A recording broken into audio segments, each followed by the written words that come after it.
Hey, I'm Sheniece Charway, and welcome to Battles and Blessings, the podcast where we take a deep dive into the extraordinary journeys of today's most influential voices. I created this podcast because I believe that everyone's lives, just like the biblical figures, are marked by both battles and blessings. On this podcast, you'll hear some powerful stories that will challenge and uplift you. All right, let's get into today's episode. Today, we are joined by the two powerhouses, Charley and Colin. I'm going to get into it a little bit in a second, but Charley, you're managing director at EGA. Yep. And you're a driving force shattering industry boundaries and fueling the company's remarkable growth.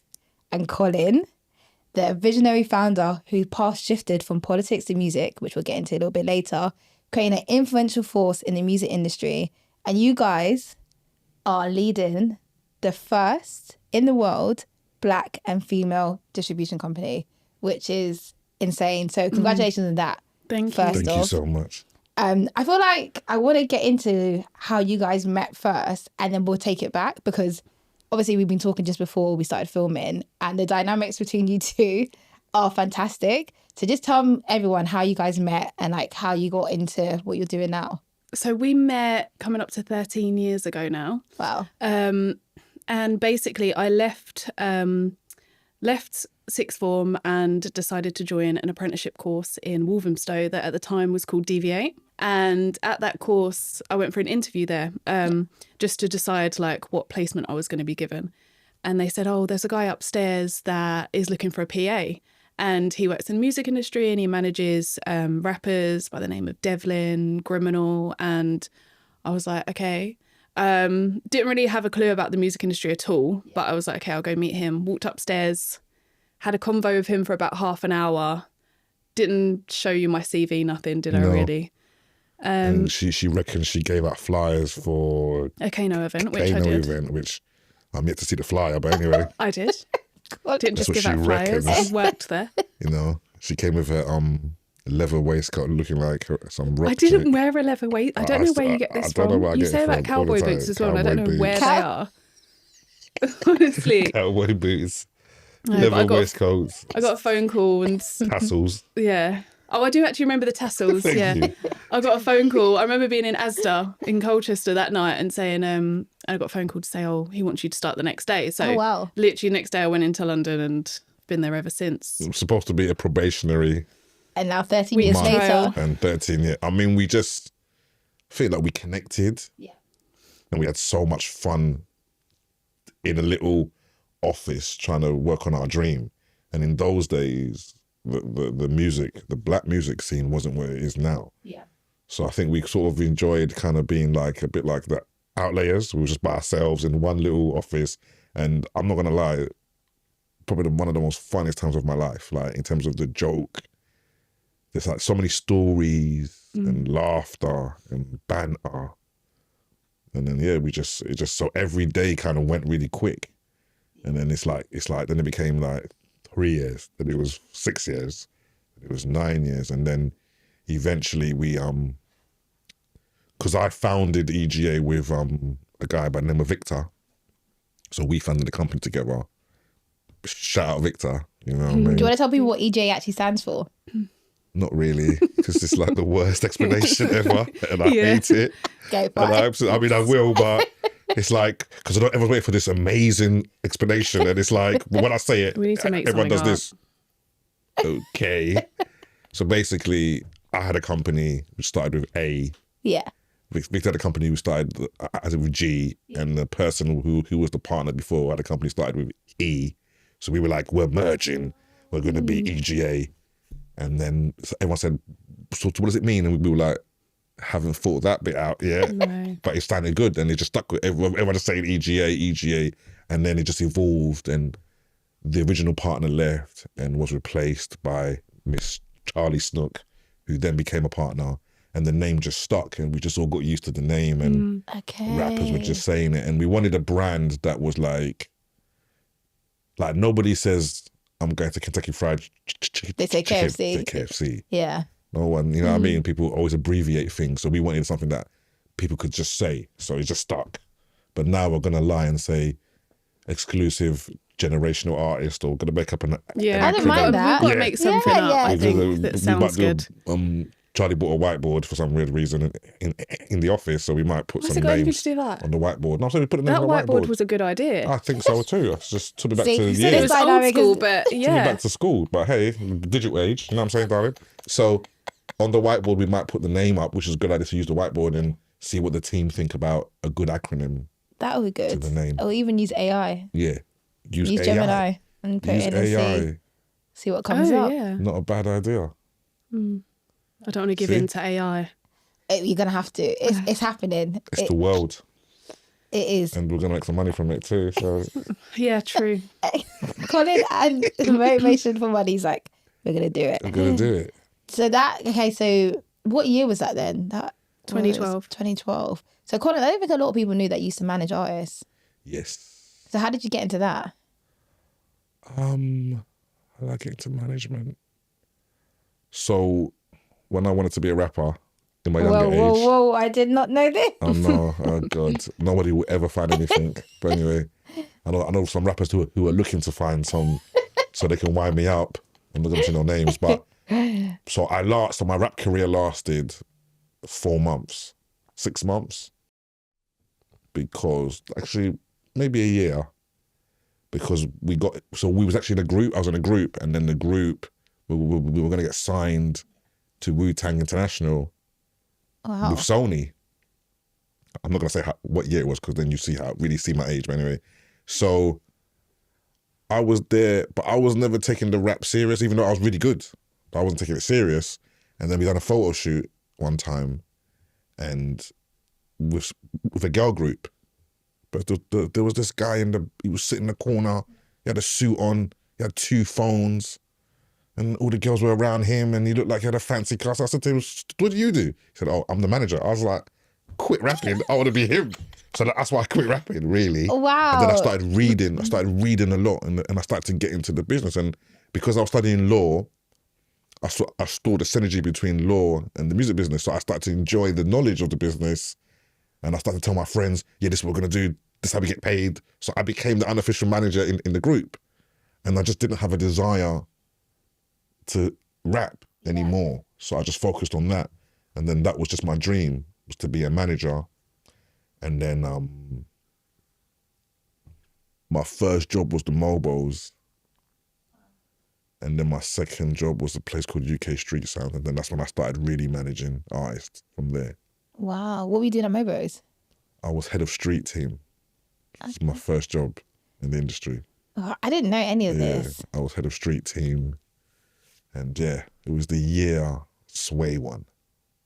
Because Sway was like he was the first artist that was talking about me. Yeah. And obviously he was very successful at the time. Yeah. He was like, and I think he won a Mobo that year, but he was like the first independent artist that was actually pushing that. Back in the day, he was doing it and he was charting everything. But he was the first man to actually get on a podcast and say, look, you should watch out for Colin Batson. He's going to be one of the strong industry guys in the future. So that gave me all the motivation in the world. So I just started managing a few grime artists. Yeah, that's how I started. I didn't know any of this. Like, I don't know why. I always just assumed that you always worked in music, but on the label executive side. No, that was later on. That was when the label side became my favourite side. Yeah. But when I first started, we was doing management. Like Charlie's first real job was managing Devlin. We were managers, really, when we started. Yeah. Charlie's first assignment was a Radio 1 live lounge with Ed Sheeran, Labyrinth and Devlin. Wow. Literally like 2 weeks into the job. And you were like... Colin was like, you need to get down to, what was it? A Maida Vale. Maida Vale. Yeah. Yeah. And look after Ed because he's going to arrive and his manager can't make it. And I was like, what? Like 18-year-old me from Colchester thinking, what the hell is going on? This is when this is just when he's taking off. Wow. Yeah, literally. And I remember being outside the live lounge and there was like crowds of people there waiting for him, and I was waiting for him to turn up in the taxi. Like, what am I going to do? Like, am I going to push these people out the way so Ed Sheeran can walk through? And then me and him sat in a room like waiting for Devlin and everyone else to arrive, just chatting. I was thinking, this is my life now. Yeah. What is going on? And that's what made her my business partner, because we didn't have a manual or didn't know what we were doing, because there wasn't any scene. The scene was underground. So my best way for her was to throw in the deep end. And just the way she dealt with things was like, wow. Like, she wasn't normal people that age. Remember like she's 18 at this point. So at that age, she's supposed to be like intimidated with it, but she actually loved it. And that's when I think she realized that this is me. Because she actually took it on really well. Other people were like not taking on as well as she was. She was passionate about it, but the way she would deal with being, just because that's what I did with Charlie, just threw in the deep end. Okay, you're doing this video. So she's like, video? What do I do? I was like, just get down there, had no do clue. your doing. No clue about.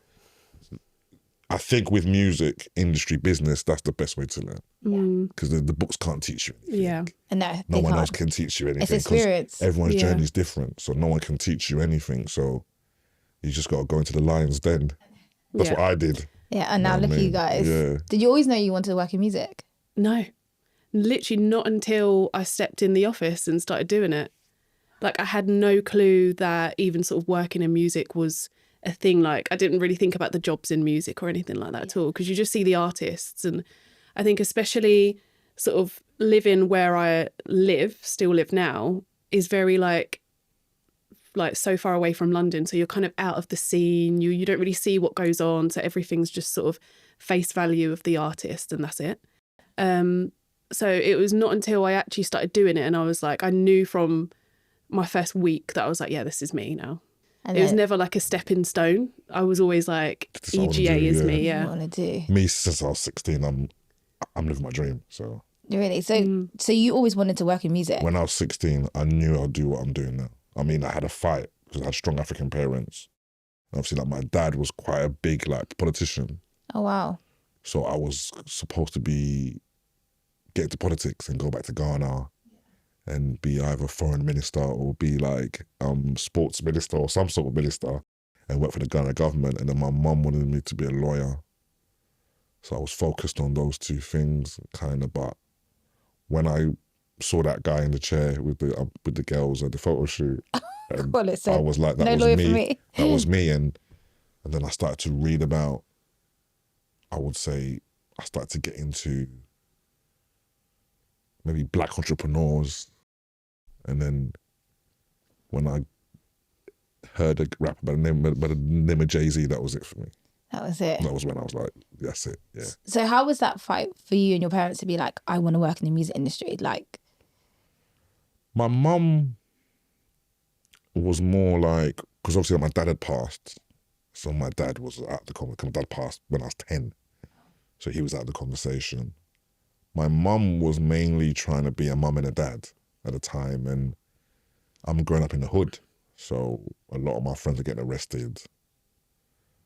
Some of my friends are skipping school, and they're getting kicked out of school. So I think her focus was keeping me straight and narrow. So she was just trying to give me high standards to meet. She was like, you're going to be a lawyer. That's where I'm at. But when I got to 18, as much as she still expected me to pursue, she was more flexible in what makes you happy. And whatever you're going to do, just do two things. Try and have a degree, and whatever else you're going to do, try and be the best. That was her advice to me. So she was very flexible, and at the early stages, I think she was a bit nervous because obviously the family feedback was like, what is he doing? And as you know, being Ghanaian, they think doing music, you're taking drugs. Yeah. They go to the parties. They don't understand it at all. Yeah. They don't think it's a business, or they don't understand. They just think you're going to be on they just think of the artist point of view. That's what Charlie said to actually, where it's actually worse. So they were so worried, but then when it started to happen for us, she's so excited and she's proud, and she'd be calling her friends, telling them about the industry and how it works. Like when they're watching X Factor, she's saying, no, they're going to sign a deal. And then when they sign a deal, they're going to distribute their music. And I'm like, look, everyone does distribution. Well, some people, it's a record label. So it's quite amazing to see now, and then she always tells me that your dad would be super, super proud of you and I love super that. happy, and he'd be so amazed at what you're doing. So, yeah, it was tough at the time, but she was always supportive.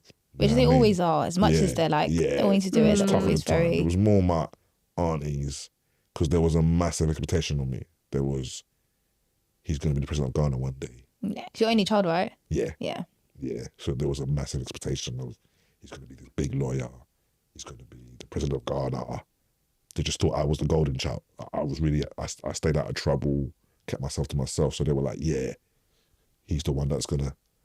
And then now they're like, well, we got that wrong. Yeah. But he's also the one. I think the highlight for me is now my nieces and nephews can do anything they want in life. They can follow their dreams because they can just say my name, and my aunties will say, okay, cool, understood. They can say, I want to be an actor. Whereas in the past, we'd be like, shut the hell up and get back to school. Whereas now, they'll be like, I want to be an actor. And then my auntie might say, no, but look on Colin. And my auntie will be like, you know what, that's a good argument. So that's the highlight. It's one of the most highlights of my life. I love that. And I think it's also, the creative industry and the music industry wasn't, especially in the UK, wasn't what it was back in the day. No. So like, there weren't people like yourselves that people okay, they're doing their examples. Own. There were examples. There were no examples. So it's like, you want to go and manage an artist to do to go buy the CD. Go buy the CD and HMV or whatever, and that's it. Like, so I think the things that our parents say to us make sense in that moment, because 100%. You're like, if you're not seeing anyone being successful in the UK, then you're like, why are you going to waste your education and do something that hasn't been done before? Yeah, my mum was like, when I was younger, she was like, what are you doing? I said, I'm going to sell my CDs on Oxford Street. She goes, hey, you got to go and sell CDs on Oxford Streets. Like, hey, this is what you become. But she's thinking that just sounds madness, isn't it? Yeah. Like, he's going to be out there selling CDs. What the hell? But now, when I tell her the journey, she's like, she's amazed. Yeah. You know what I mean? So, she must be so, so proud. Yeah, she's amazed. How was your parents, like, you growing up and now working in the music industry? Like, did you have any other aspirations before you obviously...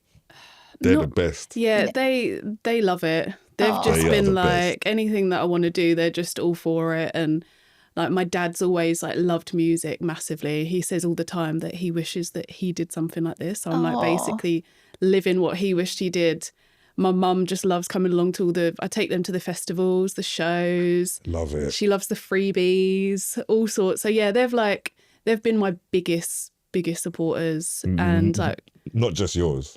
Yeah. Like for EGA in general. That's amazing. They were cheerleaders for us. Yeah. Early days, they were like believing in it more than probably even we were.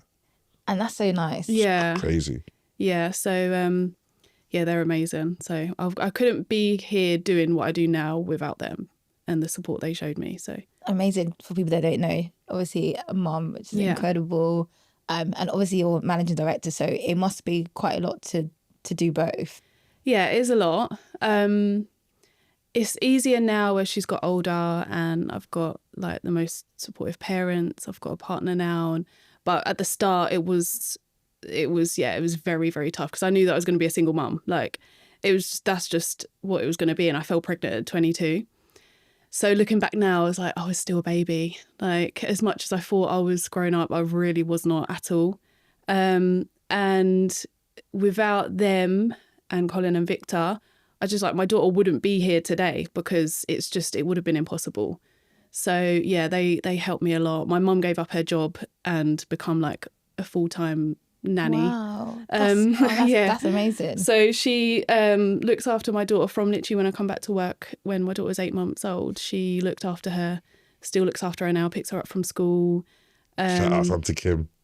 Yeah, her school, my daughter's school is opposite my mum and dad's house. So it's just like, it's really convenient. Yeah. So no, they're amazing. They are literally like, they say it takes a village to raise a child, and it really does. Like my mum, dad, my sisters, like everyone from the minute my daughter was born has sort of chipped in and helped. So wow. Yeah, I've been very lucky in that sense. That's amazing that they have that support. Yeah. Not for just you, but like EGA as well, because like sometimes it's hard when you don't have a village, like you said, to do these things, and you guys are everywhere.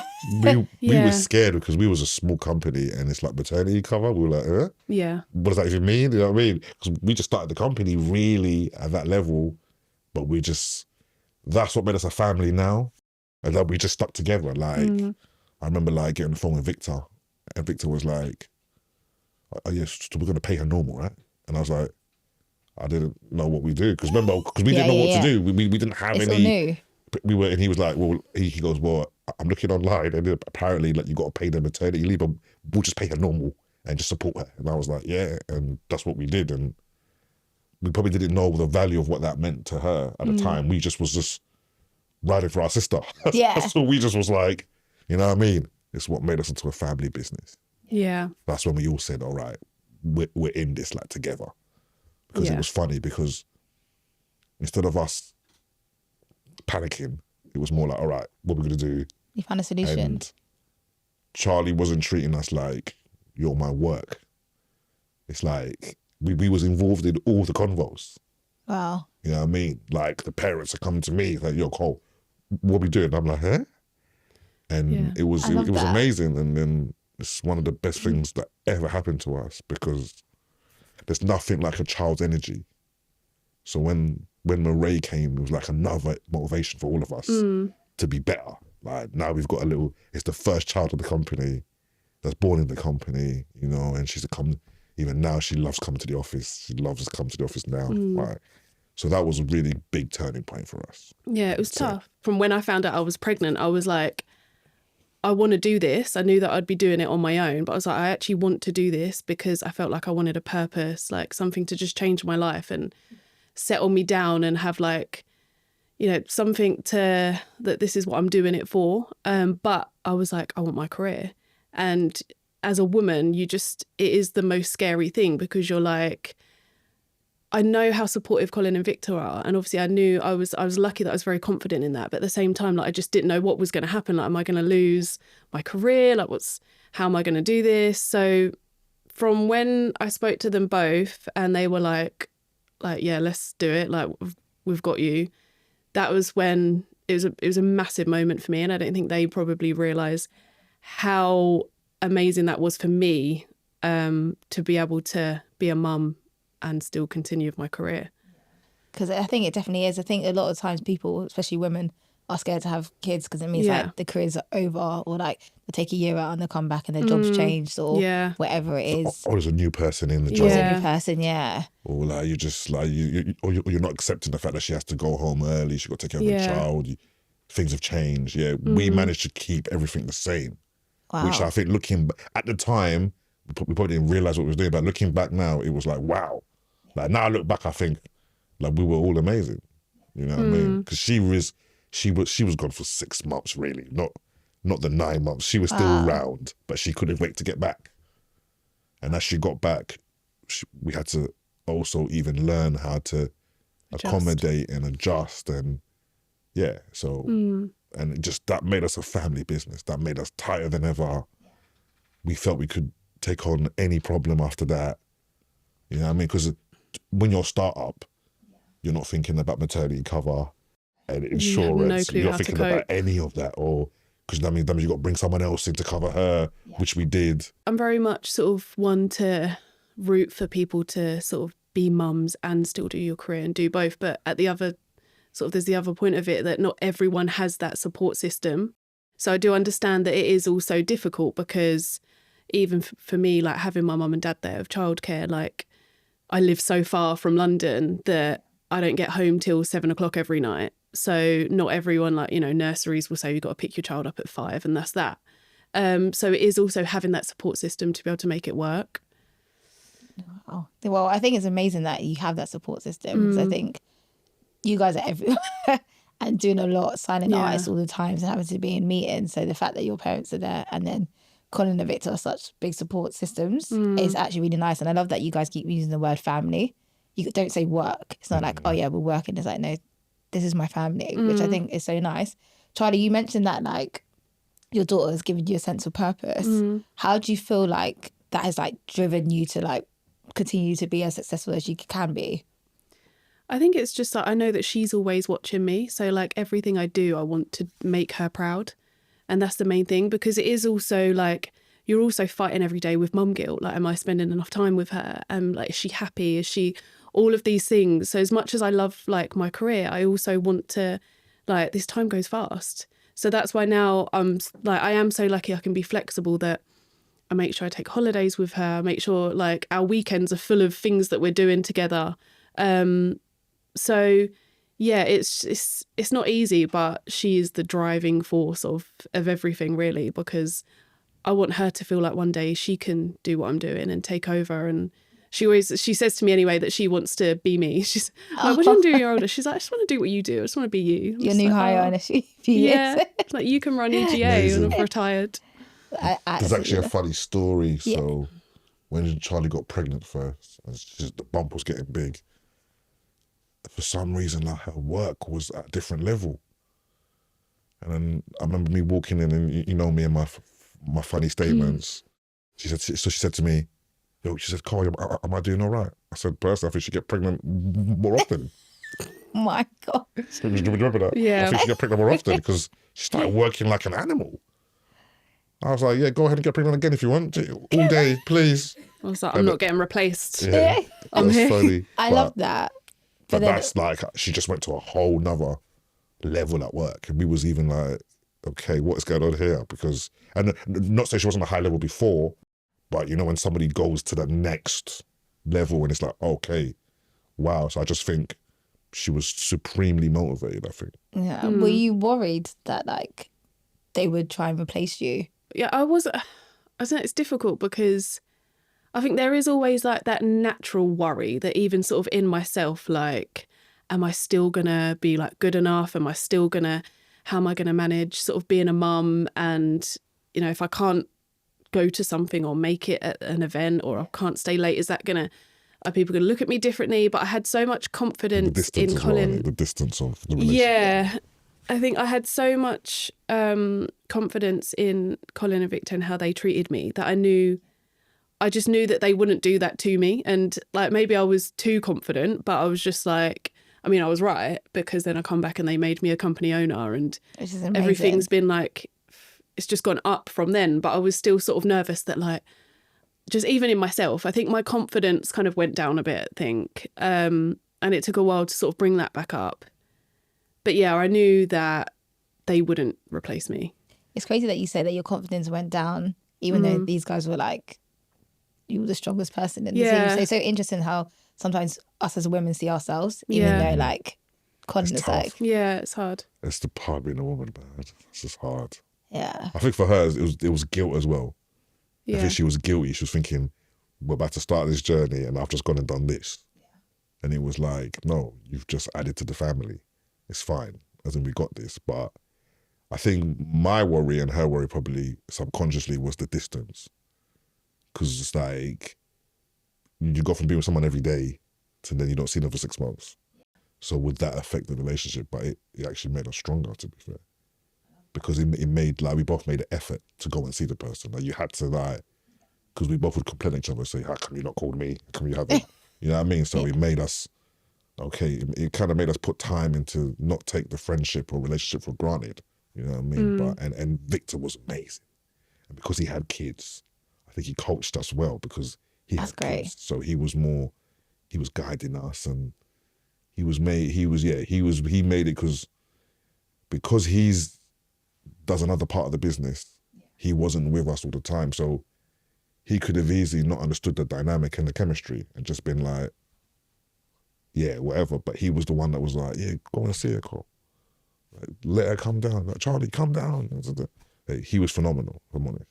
That is great. Because he was the older, he was the experienced one. He had the kids. He just, and it was the 100% his idea to not pay maternity pay the full wage throughout the maternity leave, less support. That's the worst that came out of his mouth. Wow. You know that's incredible, because that's not normal companies. No. Everyone is there are other people around us saying, what are you doing? Yeah, there was a lot of negativity. A lot of negativity. That's one thing that I found really hard, that there was a lot of like people that you thought were sort of your friends in the industry, like just turned their back on me, and decisions Colin was making they were trying to be like, why would you do that? Like she's going to be living her life and you're paying her for, and it made us realize that, okay, at the time we were thinking, what is all this? But maybe we were now looking back, people wanted her job. You know what I mean? People were trying to take her out, which obviously at that time, we had so much tunnel vision, and that's why like Murray is like a child of EGA, because it's kind of Murray gave us that. It was like us against the world now. So whatever anyone was saying, we were like, yeah, whatever. We weren't even listening, but there was a lot of negative. That must have been hard. It showed me how difficult. It showed me how difficult it is for a woman in the music business. Hence why now EGA has 5 women staff, which is I think more than any small business. Yeah, which is amazing. We have more women than men in our company, because we realized that, yo, this is like, it was just unwarranted. Like, why you? I mean, it was our fault for going around thinking we're doing a good thing, saying, yeah, Charlie's good, nothing's changed. We thought we was motivating people, but people were like, just quite negative criticism to do. Like, why are you doing that? Why are you doing that? And even some powerful people, don't mention no names, were like, yeah, don't say it too loud, because we don't want other people to be wanting the same thing. Yeah. And it was like, wow, it was tough. It was, as she said, everyone, there started to be some jealousy towards us, isn't it? A lot, out of the blue. Which isn't nice, especially if it's people that you class as your friends. Or... Yeah. There was a testing time in that sense. Yeah. I was just in my baby bubble as well, so it was kind of like... It must have been hard. And again, being so far away from London, it was just like I was sort of... didn't really have a clue what was going on, but then also was like, I don't really care. Like, whatever, I knew that there was probably going to be negativity around it, because like it was out of the blue, it wasn't planned. But I was like, this is my life, my decision. The father wasn't present. Yeah. So there was also people who just judgmental. Sorry. And sort of like, oh, how's she going to cope with that? But I was just like, I'm just going to prove you all wrong. Like, I'm going to be the best mum I can be the best at my career, and just sort of show them that like we didn't care. Like, this is our company. And that's why I feel like how things are today is so like, what's the word? Satisfying. Yeah. So I guess it hasn't been easy for you guys. I think a lot of people see all the success, but like, I'm sure there was a point where like people weren't, you're trying to take meetings and... Oh yeah, we had to like, I remember like emailing on your behalf as when I was your PA and sort of saying, can we get a meeting with Colin, and just getting ignored. Oh, I'm just following this up, ignored for weeks. And those same people now are asking for meetings with Colin. Keep the smile on your face. Yeah. No, it's to be successful in this industry, unfortunately, people don't realise there's only one thing, is to work your ass off. Yeah. And if you don't, it ain't going to happen. And we went through the mill. We went up. It's like a movie, what we went through, even before the pregnancy, after the pregnancy, during the pregnancy. It was a lot of stress, especially when you're sticking to your guns. You're trying not to conform. You're trying to do what you want to do. It was tough, but very rewarding. I guess after that, so obviously after you had your daughter, then what happened? Did you guys go sign the label deal with Universal? So the deal happened around the same, just before. Okay, yeah. So what happened was, when Murray was born and Charlie came back, we would come to the end of our deal, and it was a negative time for us at the label, because we just felt unappreciated a bit and misunderstood a bit, and there was some negativity with some people that we thought had our back, but they didn't. So there was a massive setback for us. But then that was probably the best thing that ever happened to us. That probably changed our lives. But at the time, it was really bad. So we left that part of Universal in a bit of a negative space. I nearly fell into depression. Wow. That's how bad it was. And Victor and Charlie kept going on. They just kept acting like nothing had happened. They were just working away. But that period was when you say, what was it called again? Fight or flight. Fake it till you make it. Fake it till you make it, That's what we were doing. Yeah. Yeah. And then we had a change of direction, and it was like, let's go into distribution. because we realized that there wasn't anyone, there was no women and there was no black people in distribution. Everyone was at labels. So we were like, well, why don't we go into distribution?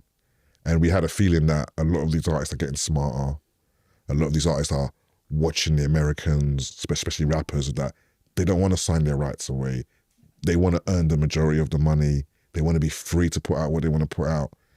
So we went into distribution, not knowing what was going to thing. And then from there, it went all mental. That was life-changing. It's crazy because it's so interesting because you were talking about you nearly battled with depression and then you were going through this dark state and then you got the distribution. Do you know what I mean? So it's like sometimes you have to go through these things. You have to go through the battle to get the blessing. To get to the light. Yeah, absolutely. That was rock bottom, I would say. That was rock bottom for us. But, so, like, what kept you guys going? Like, I guess Charlie's parents, my mum, Victor's wife. That's when we really felt the family again. Back to the family company. It was like anytime we had adversity, we were just there for each other. I think Charlie's parents might have offered their savings to us, and we were like, "Are you going mad?" You know what I mean? I think my mum was like, "Sure, I got to raise some money." Everyone is, Victor and his wife were trying to look. Victor actually did raise money, I think, actually, in the end. Nobody was giving up. Yeah. Because the key with me, Victor and Charlie is we don't want to let each other down. And I think that's the secret to us. We never want to be the one that says, it was my fault. So we fight our hardest to be the one that doesn't let anyone down. So when you're given a task to do for the three of us, you're going all out because you don't want to be the one that comes to the meeting and says, it's my fault. I'm sorry, I messed up. So I think that's kept us going all these years, and we were just fighting. And even down to me, like when I was battling, when I was going through that, Victor and Charlie were just so confident that I would be back. I remember one time I called them like, what's going on? You lot are acting like nothing's happened and we've lost everything. And they were like, no, man, it's going to be cool. Don't worry. And I was like, what do you mean not worry? We're in trouble. And 2 months later, they were right, you know. And then we've had a run there for like since 2018 to now, where we haven't stopped being in the charts. We haven't stopped moving forward. So that was the turning point. Amazing. What kept you going? I know you said that obviously Charlie, Victor, everything. Like, did you feel like faith in God? Yeah. Faith. That's when I prayed a lot. That's when I believed in prayer. Like I would wake up and pray, and then every time I'd pray, something would change the next day, and I was like, And then my mum's very, very religious, strong Catholic, and in her room she's got a painting of St. Andrew. And every morning we would kneel down and pray in front of it. At first I used to not take it serious because my mum would be praying. I pray for Victor, I pray for Charlie, and I'd be like, is this even serious? Yeah. Then after a while I was like, this is actually amazing. Yeah. This is helping me. At the time I'm still negative in it. So when she's doing that, I'm like, all right, Mum, whatever. But that really put my faith in God more than ever.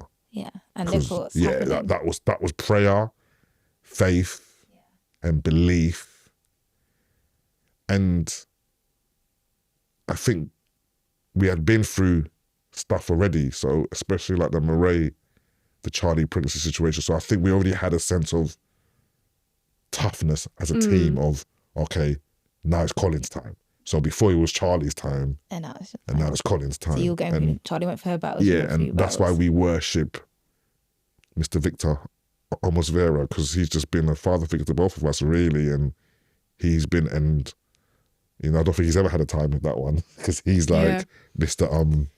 What's the name? He's like Mr. Untouchable, and obviously he's older than us a bit, so he's probably been through times when we didn't know, but his experience and his strength was very strong for all of us during our time. So it was more like, here we go again. Like it wasn't like, oh my God, we're in trouble. It was like, okay, here we go again. Another brick wall. Let's get to climbing. Yeah, but sometimes you have to go for these brick walls to get to God will do that. He'll 100% put you through things, and then you're like, okay, are you ready for that? The patience of Job, right? Yeah, that's what my mum says to me all the time. The patience of Job, and if you had the patience of Job, and that's what it was. And he answered all our prayers and probably more. Yeah, he always gives you more than more than we asked for. Always. Yeah. Always. Definitely stepped in for us. And I think it allowed us to actually appreciate things a lot more as well. I think when you've been through certain times, you appreciate sort of the good times as well. 100%. Because sometimes if you're just given everything, You don't know what it's like. then you're just like, this is You don't know what it's like as in like to earn it. or to actually feel like I deserve Yeah. this, or like You this don't is know what it's for like me. at all. 100%. How do you feel like you're like you lent on either God or like these guys when you were pregnant and you weren't with them all the time? Like, how was that for you? I think it's just sort of my belief and confidence in them. So again, whether I'm a million miles away from them in Manningtree, or if I'm in the office with them, there's still that same sort of unity and belief in each other that like never changes. So I think, that's the main thing, is like the confidence in each other.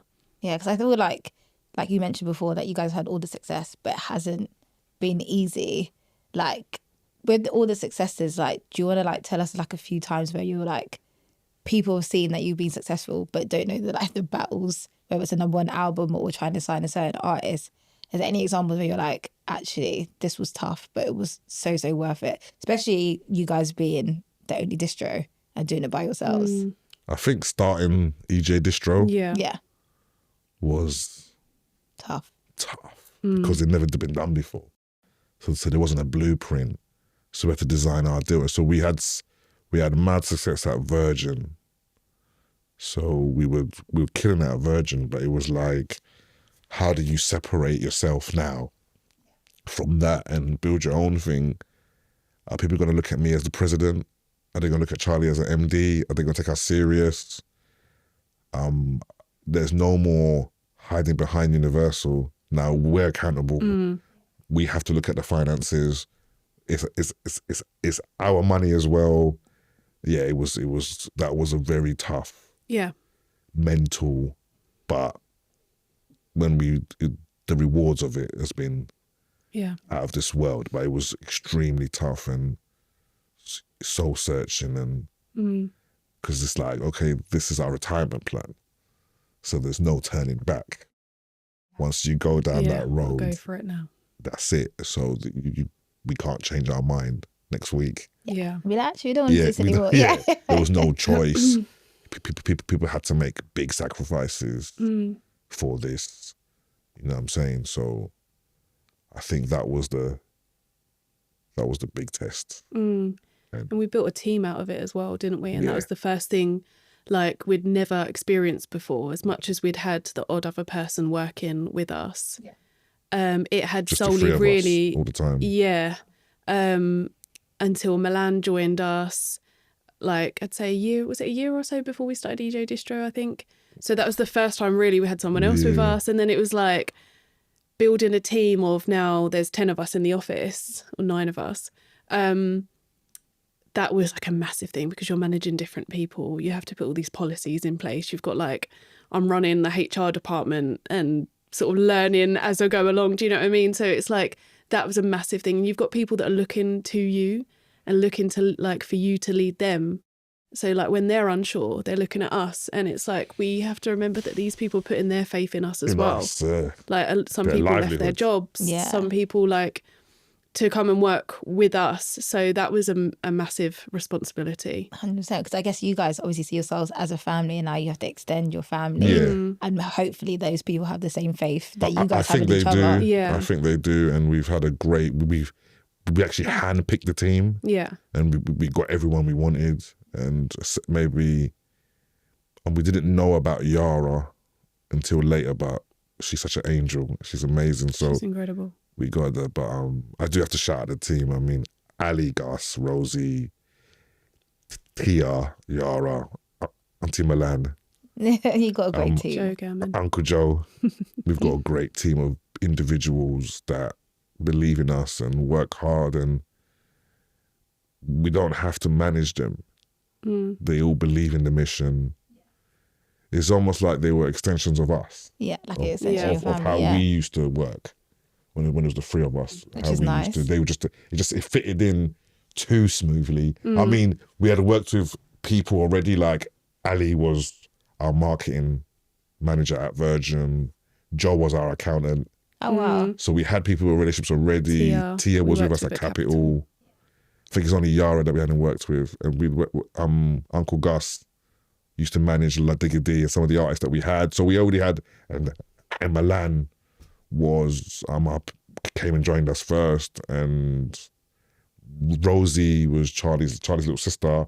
But Rosie was always around us. She was always part of EGA. She was she was an A&R for me 2 years before she started. Oh, wow. Yeah, she would send me stuff on TikTok.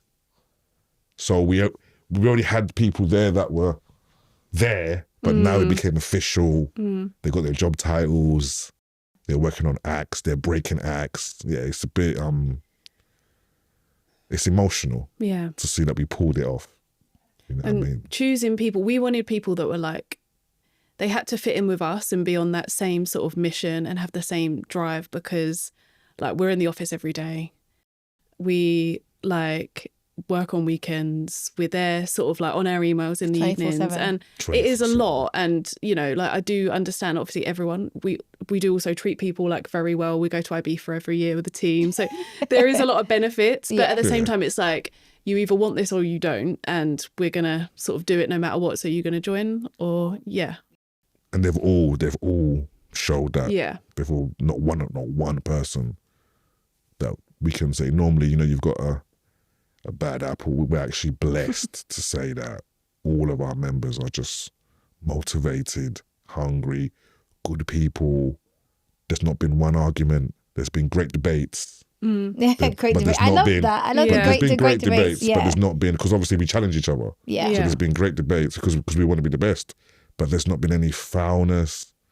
There's been great friendships have emerged out of it. As in, like, you can see people getting really tight over the years. So yeah, it's great to watch. And the only problem is we can't just add to the team now, because it's like a specific, it's almost like being one of the X-Men or being like an Avenger. And so not anyone can just come and join us. Like, you have to fit the criteria. And I wouldn't lose any member of the team. Like, I love, everyone is special to me. Which is amazing. And I've watched them all grow into their role, step up. And it shows the success that you guys have had as well, because the team are really, thank you. They understand the artist. Yeah, definitely. I mean, you guys have signed. Everyone. Everyone. A lot of Everyone, people. So like, I think it's exciting that what you guys are doing, and like the fact that you guys have been together for like 13 years working in this company is insane. And I don't think a lot of people know that. No. Like, I think because the success has been so huge, sometimes people just see glimpses and not realizing that it has been a struggle, and it's not been the easiest thing for you guys to be like, yeah, we're just going to start a distro company and it's just going to appear. No. It doesn't work like that. That's the thing. And EGA Distro was only born in March 2023. Which so it feels like it's longer. Yeah, that was EGA Records. Yeah. Before. So EGA Distro, it's like, well, that's what people are sort of seeing now. Yeah, people forget. It's like we only launched that. It's like coming up to 2 years in March. So that's crazy. Yeah. Because I know we sent you a plaque, like, as in like as a Digga D boy. That was 4 years ago, 5 years ago. Yeah, and that was EGA Records. She can't believe it.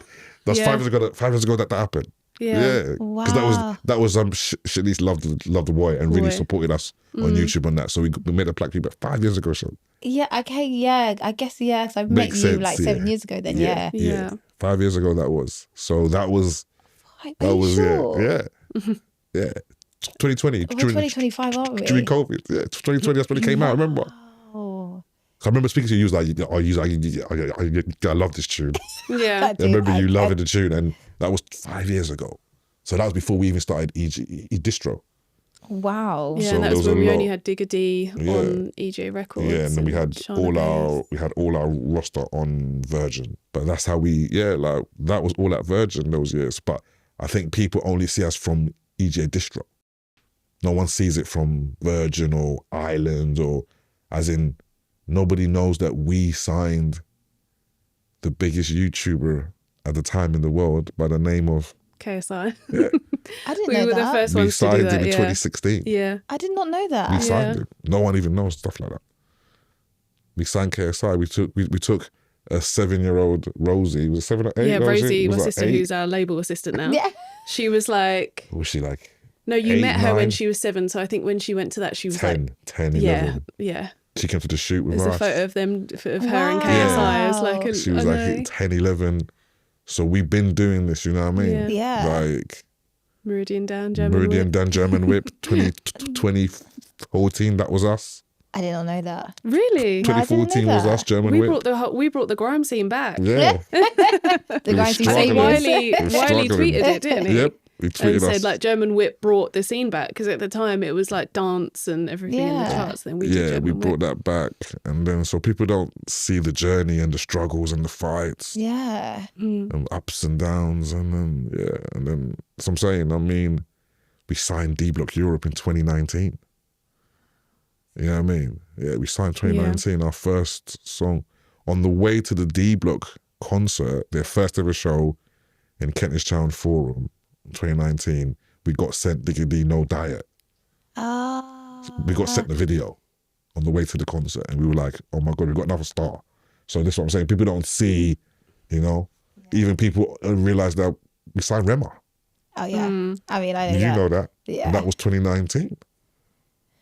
Wow. That was Do May Be. Yeah, I When remember. we signed Do May Be, Maven, we bought the Maven label into Virgin. We went to Rema. Even H. The other day, someone was like, I didn't know that you guys worked with H. Yeah. That was 2019 again. So the graft has been real. Yeah, they've got, and it's, I suppose everyone sees it from 23, sees the awards, yeah, sees the signings then. yeah, but they don't realise that, you know, Yeah. you did all this work before. Even some of the artists said, wow, so how come you, like, when did you take D Block? I said, we had D Block since 2019. Yeah. And they were like, what? What do you mean? It was like, yeah, we're working with them since 2019. Working with Digger since 2019. K-Trap, 2021. Before. Pot of Paper, 2020. Yeah. So we've been with these artists for a long time. The new ones would be like Nines and Scraps. But they was like dream artists for us before we met them. So to sign them was amazing. You know what I mean? And they actually became very good friends to us and like part of the family. So yeah. But no, people just see the short term. They don't see the graft, but it's been a while. No, it's amazing. And like, we see it all the time. I'm like, every time I go on Instagram, another award, another this, another that. I'm No, like, it's been amazing. We couldn't ask for the year we had last year to win Independent Label of the Year 3 times. It was a bit mad. In 3 different award shows. It was crazy. Yeah. To be the only company in England to have any top 10 rap albums. That was big for us. Like, no other company, major, independent, had a top 10 rap album. And we had five. We had 5, yeah, we had 5. And then, so it's just been, wow. it's been, I mean, it's only up from here. hopefully, It's only up from here. we'll, God has got you covered. we'll work to make sure it is, but it just comes down to work. That's what we do. We just work. 100%. You know what I mean? What advice would you guys give anyone that is trying to come into the music business? Like, it hasn't been easy for you guys, but like, what advice would you give, like your younger selves, for example? I think get yourself a mentor. I think that's really important, because the only way you can learn, like, there's no books, there's no manual. Like, the only way you can learn is to learn from someone, from experience and a mentor. And I think that's really important. Someone that you can look up to, get advice from, and just to never give up. Take every opportunity. I think, like, people feel like things just sort of land on your lap, and if it doesn't after like a year or two, then they're like, oh, you know, I'm not getting paid this amount, I'm not doing this. But like, you know, when I first started, I was getting paid £100 a week on the apprenticeship course, and then and my travel was £500 a month. So I begged for them to up it by £50 a week, and so then I was working 2 jobs at the weekend to be able to afford to come to work. So you have to go through that. Like, you know, those things are really important. And I think a lot of people aren't prepared. If you're not prepared to do that, then you don't want it enough. No.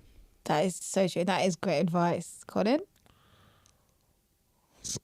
I get asked a question every day of my life, but I've always changed my answer. I think I've got 10 different answers, but the other day I actually said to myself, what would my main answer be? And I think surround yourself with like-minded people. Great advice. Like, my environment has been the key to my success. Like, if Victor always wants to go raving, if Charlie was like, oh yeah, I'm going to go shopping in a minute. If I had people like that around me that wasn't hungry and working hard, I don't know how I would have been. And I feel any person that's coming up, you're as good as the people around you. You know what I mean? So if you're going to really go for it, surround yourself with the like-minded people, because you can't do this on your own. You need people to inspire you. You need people to be there for you. It's about getting the right people around you and just go for it. You know what I mean? I think that's the best advice from my point of view. It's just that's from my experiences. I'm lucky with my surrounding people. You know what I mean? Because one person can just influence you to do the wrong thing. Like, I'm going to stay in bed. I'm going to wake up today. I'm going to go smoke weed around the corner. You know what I mean? One person can just ruin everything that you're trying to achieve. But I think I was so blessed, speaking from experience, that I had very good, amazing people around me throughout my career, whether that be Charlie, Victor, all my staff, Ali, Joe, Gus, Tia, Yara, Milan, everyone around me now, Rosie. It's just everybody's on it, everybody. And even even industry friends, like Auntie Sheniece, the twins, Ben Scars. These are people that inspire me because of like their work ethic, their focus, their purity. So I just think you should put yourself around the right people. And I believe what Charlie said about get yourself a mentor, because experience is the best teacher. And apart from Victor and Charlie being my mentors, I've also got Nick Raphael and Emmanuel de Beratel, and these guys have achieved way more than I have in music. So if I've got a wild idea, they can put me in my place and be like, no, that's not going to work. Or they can say to me, I don't think it's going to work, but just do it. And then when I've done it, it's worked. They've called me and said, that's why you're the man. You know what I mean? And that's boosted my confidence, made me feel, okay, I've got the man that signed Sam Smith telling me I'm the man, or if Jay-Z, to be fair, the man that signed Jay-Z telling me I'm the man, or the man that signed Daft Punk telling me I'm the man, you know what I mean? So, yeah, that would be my 2 advices. I mean, amazing advice, and I totally agree with both of it. I think a mentor is so key, and having the right people around you, because that changes everything. Everything. I just want to say thanks, guys. Thank you for having us. Thank you so much. And I really know this podcast is going to inspire, especially this episode, a lot of people to know, like, not to give up, and like, success doesn't happen overnight. And I think a lot of people do think that, and it's not the case. Thank you so much for listening to today's episode. We all go through ups and downs, so I hope this episode brought you some comfort. Remember, don't get complacent during your blessings, and do not give up during your battles. Please don't forget to like, follow and subscribe. I'm Sheniece Charway, and you just listened to Battles and Blessings.